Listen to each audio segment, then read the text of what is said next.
eating the dead tissue and cleaning up and composting or what have you. Why? What's the need of having white blood cells then? Are the bacteria calling in reinforcements? They need more, hands on deck to clean up whatever No, debris as there is? white blood cells, they are part of. I don't actually know. I don't know what you mean by. So, I mean, no one really knows because they just tell you the white blood cells does this, right? But we have no way of verifying that. We don't know. So all we know is when you do get sick, like it doesn't come from another human, right? It's environmental, all of it. So it's you're exposed to some kind of toxin somewhere. Either you ingested something, like Arian said, but you cannot get sick from another human. So now we're told white blood cells, red blood cells, all of these things. But how are you, if you take like the natural tribes, right? How would you verify that you even have something like a white blood cell? Well, yeah, I mean, that's So all I'm understandable saying is because all these of molecules, all these things Sophia, they we call thought you your were done. immune system. Sophia, we thought you were Sorry, I done. just want to question. finish. Hey, Sophia, we're trying to pass the mic. Did you want to go again? We all thought you were done. Did you need to go again? No, I just want to say all these molecules they say, they're just cleanup crew. They're just there to detox you. That's all. Whether what each independent one specific role is, I cannot for sure tell you, but they are all there to clean you up and detox you out and heal you. Yeah. I know. Okay. White blood cells. They're bind with There is no toxins, immune and system.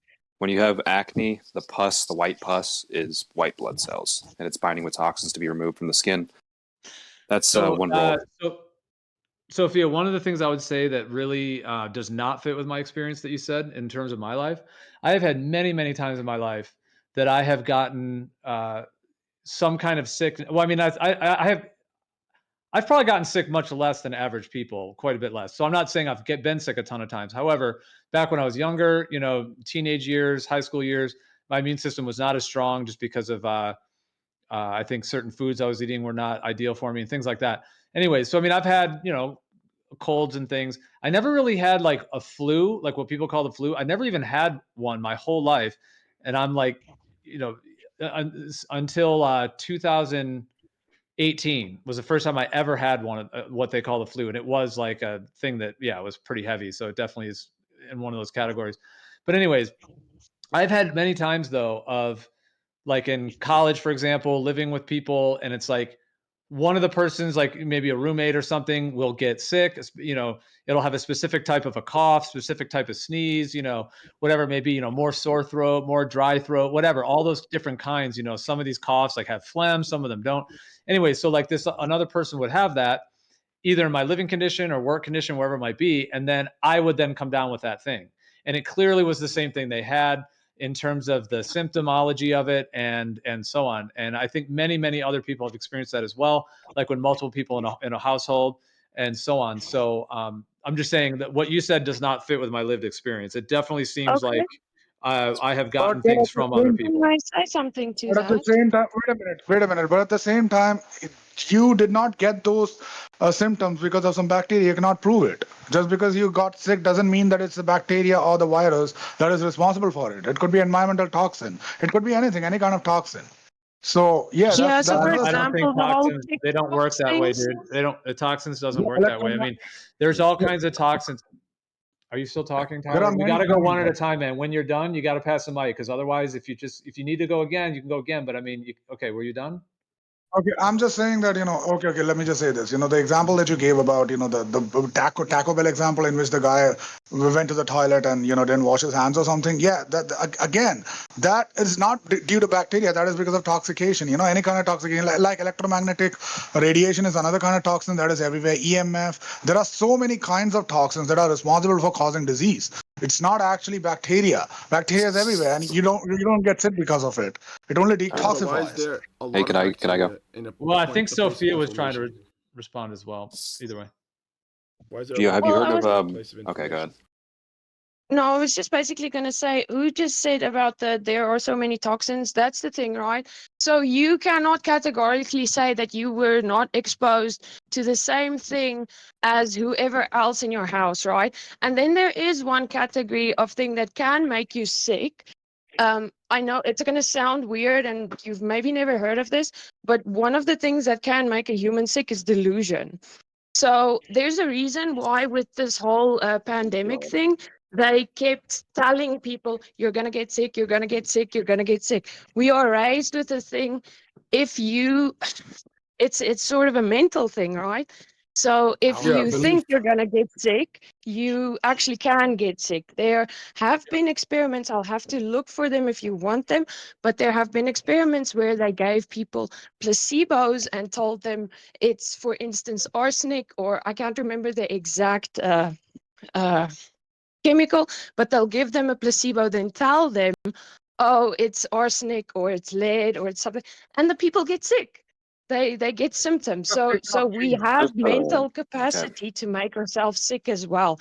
You Placebo. cannot Just a quick say question. just because some people have the same symptoms as you do, it's automatically infectious. Because if that was true, then high blood pressure must be contagious. Okay, There's something hold called- on. I would like to respond to that. Hold on. There was a lot Alright. of points made. I would like to at least just respond to that because it was related to one of the things I said. Okay, so I would say this. There are definitely toxins in the environment, in water, food, etc.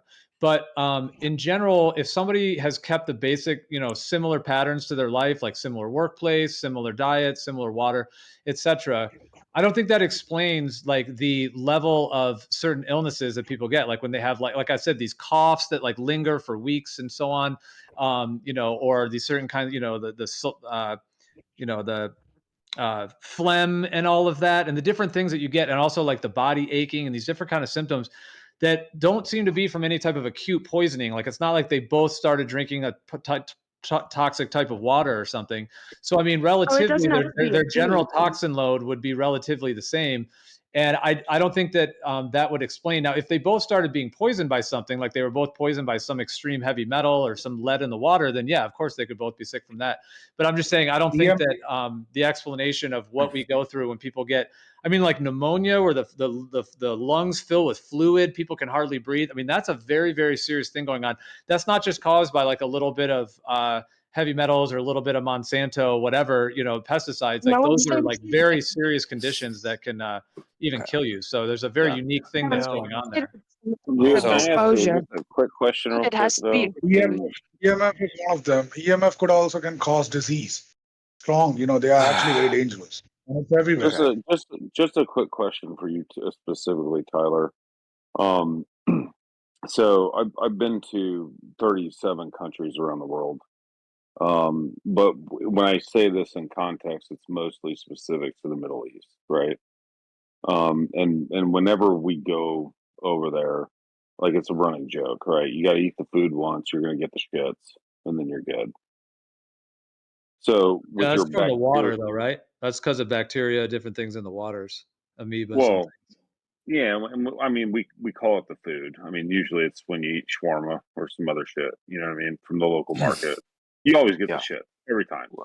Fucking hands down. with the It's like dysentery symptoms for like 24 hours, and then you're good. You're good. with So the people in like, proximity Yeah, it's getting because sick. you build immunity to it. But let's let eye level get in. He's been trying to get in. There's something called Yeah, bioresonance.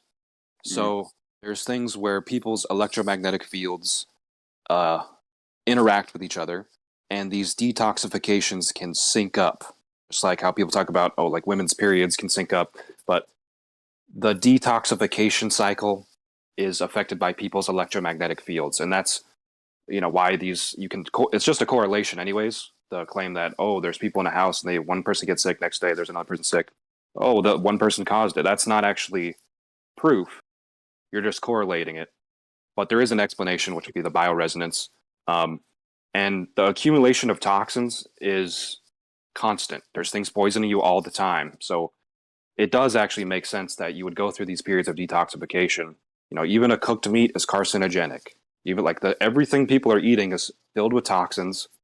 Food coloring, there's a million toxins you can name. So everybody's bodies are filled with poisons. yes, you have to detoxify it using virus bacteria. Also Yeah, EMS, and that's I EMS. agree. That's what I meant with the exposure. It doesn't have to be acute. So it builds up and builds up until there's a certain threshold that your body now says, this is enough, I have to get rid of this, and then you get sick. Exactly, and Yeah, you can I just don't influence think that that threshold. explains. I just don't think that explains the level of symptoms that people get. Like I said, the long extended Yeah. coughing, you know, the acute fever that's being run really high. I just don't think. I mean, I'm very familiar with detoxification. I mean, like Well, what doing is a fever, Gino? in many ways. What is a fever exactly? Well, the fever is when Detox- the body is basically trying to raise its temperature so that it can burn off bacteria or basically any infectious agents, that it can kill those agents by raising the temperature. It doesn't burn off bacteria, bro. It doesn't do that. Well, you just keep asserting people- that. I understand your opinion. That's fine. You can have it, but let's actually have a constructive conversation. You've repeated that probably 15 times. I hear you. You don't think that's the case, but we could actually just Okay, have a what is discussion rather than just continuing to assert. It's sort of like if someone's discussing the shape of the earth, and if they're trying to tell someone it's a globe earth, in the middle of the thing, just to keep saying, but it's a globe, but it's a globe. That just doesn't really, like, I hear you. I know it's your opinion, but let's actually have the conversation. Okay, Touche, Gio, Gio, listen. touche. What is the evidence that bacteria is the one causing it? Do you have any evidence? Is there any evidence? It's just literature. It's not evidence upon anything. Yeah, I would say that I there's mean- many bacteria that can be observed directly. They can be observed in microscopes. Their actions can be observed directly. And when those bacteria are infected into a person's body, if they're susceptible to it, because like we said before, there can be people are different and different immunities and different strengths of their bodies. And when that is given to that person, then sort of like when a whole family gets food poisoning, for example, if they eat at a restaurant or something. Yeah, but They where's have the observed bacteria coming a from? lot when I go to the Middle East. Like, Okay, I'm pooping for the first 2 days, bro. When So I make bacteria high meat, exist. It's I have coming meat from in an- surfaces, water, all kinds of the air in some cases, bacteria. I I have mean, they meat- have like Bro, military, they have bacteria they've developed in the military to use as bioweapons that they spray in the air. nobody has ever That's seen psyop. bacteria causing disease under the microscope. This has never been proven. They've only seen bacteria. That's all. It has never Yeah, been they're proven that seen, they and then their actually cause it. actions in the body and their What actions is on cells are dysentery? seen. Nobody has Yeah. ever seen. That's not true. What is In dysentery? the body, nobody has ever Okay. seen that. Simply not true. When I make high meat, I have meat in an airtight jar, and I air it out for like 10 seconds every 3 days. And over the period of a month, the meat will become coated in bacteria and fungus. If you Good take any bacteria. person's limbs, if you cut somebody's arm off, all of that tissue, since it's not in its natural environment, will become degenerative.